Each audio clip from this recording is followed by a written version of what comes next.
नमस्कार दोस्तों, मैं हूं पुष्पेंद्र यादव और आपका इंडिया टीवी चैनल में स्वागत है।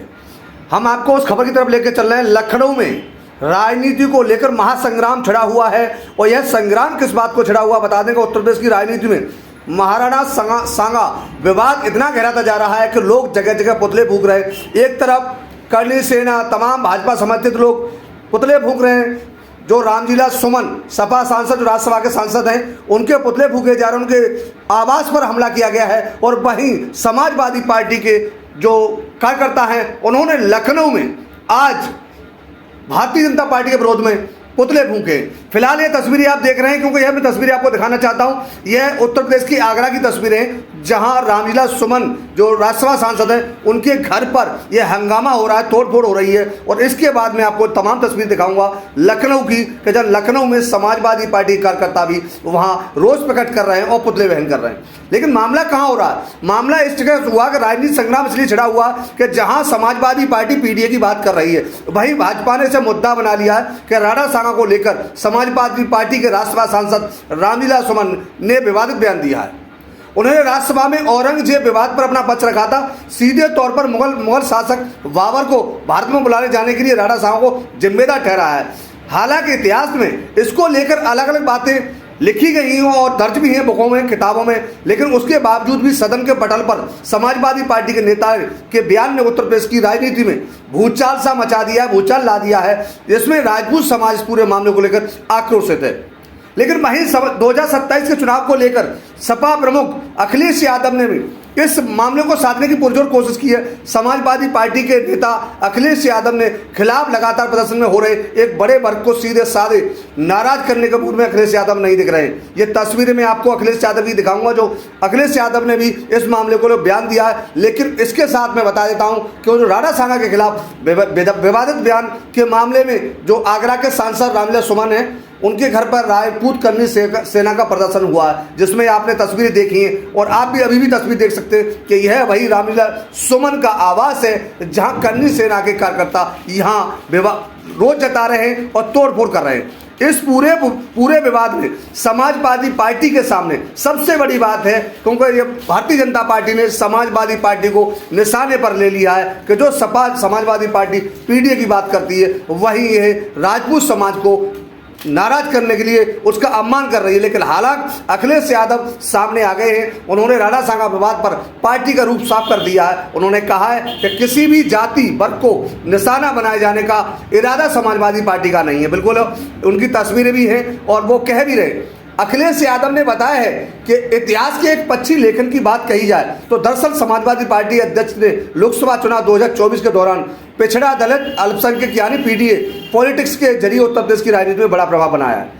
इसमें रामलीला सुमन सरी के नेताओं का बड़ा योगदान रहा है। ऐसे में पार्टी उनके खिलाफ किसी भी प्रकार का एक्शन लेने के मूड में नहीं है। यह समाजवादी पार्टी की तरफ से है। वहीं 2027 के विधानसभा चुनाव को देखते हुए समाजवादी पार्टी अध्यक्ष किसी जाति वर्ग को नाराज करने को नहीं चाहते हैं। ऐसे में उनका बयान राजपूत समाज को साधने की रणनीति का हिस्सा दिखाई देता नजर आ रहा है। वे सांसद के बयान को इतिहास के गलत तरीके से लेखन से जोड़कर पेश कर रहे हैं। अखिलेश ने कहा है कि हमारे सांसद ने केवल एक पक्षी लिखे गए इतिहास और पक्षी की गई व्याख्या का उदाहरण देने की कोशिश की गई है। मैंने सारी तस्वीरें आपको दिखा रहा हूं कि लखनऊ से भी तस्वीरें मिल रही हैं, जहां समाजवादी पार्टी के कार्यकर्ता वहां रोष प्रकट कर रहे हैं और पुतला दहन कर रहे हैं। और साथ साथ में आपको यह भी दिखाता हूं कि आगरा में करनी सेना के नेताओं ने जो कार्यकर्ता हैं, उन्होंने भी रामलीला सुमन के आवास पर रोष जताया है, नारेबाजी की है और वहां तोड़फोड़ भी हुई। हालांकि राजपूत समाज के अपमान का जो प्रयास था वो अखिलेश ने साफ कर दिया कि यह नहीं था, क्योंकि हमारा कोई ऐसा प्रयास नहीं है जिससे राजपूत समाज नाराज हो। वर्तमान समय में गुजरे हुए वक्त यानी इतिहास के घटनाओं की व्याख्या नहीं की जा सकती है, क्योंकि इस समय जो किताबों में दोहराया गया है उनके आधार पर ही यह बयान दिए जाते हैं। उन्होंने सीधे तौर पर रामलीला सुमन की बातों को तो नहीं दोहराया, लेकिन कहा है कि जो आज के निर्णय में जो आज के निर्णय अपने समय की परिस्थितियों के हिसाब से लिए जाते, ऐसे में लोग सवाल उठा रहे कि क्या अखिलेश भी मार रहे कि तत्कालीन राजकाज में निर्णय के तहत राणा सांगा ने बाबर को आमंत्रित किया था।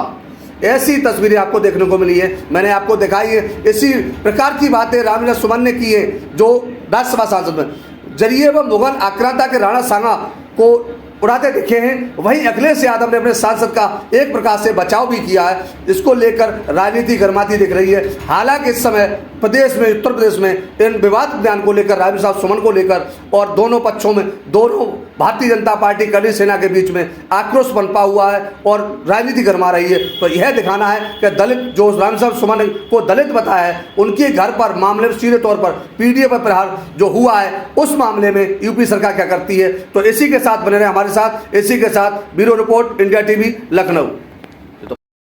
हमजा सुमन जी के साथ घटना हुई है, निंदनीय है, दुखद है।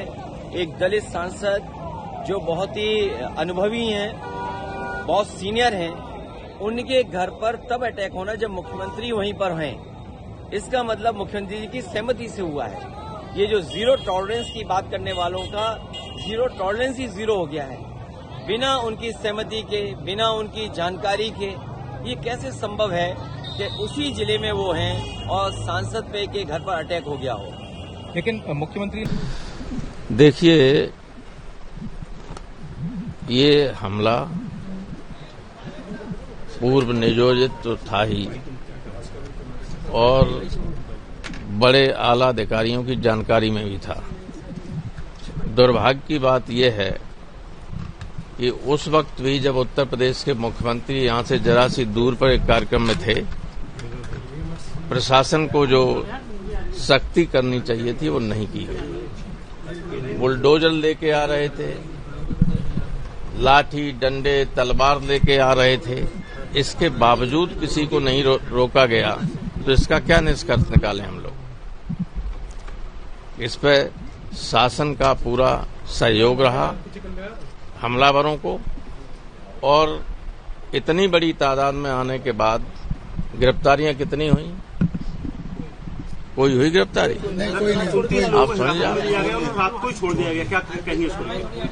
तो ये तो कहीं भी किसी को ये हक तो है नहीं कि आप जबरदस्ती हमला करने आगे किसी लोगों को अभिव्यक्ति की स्वतंत्रता का अधिकार है।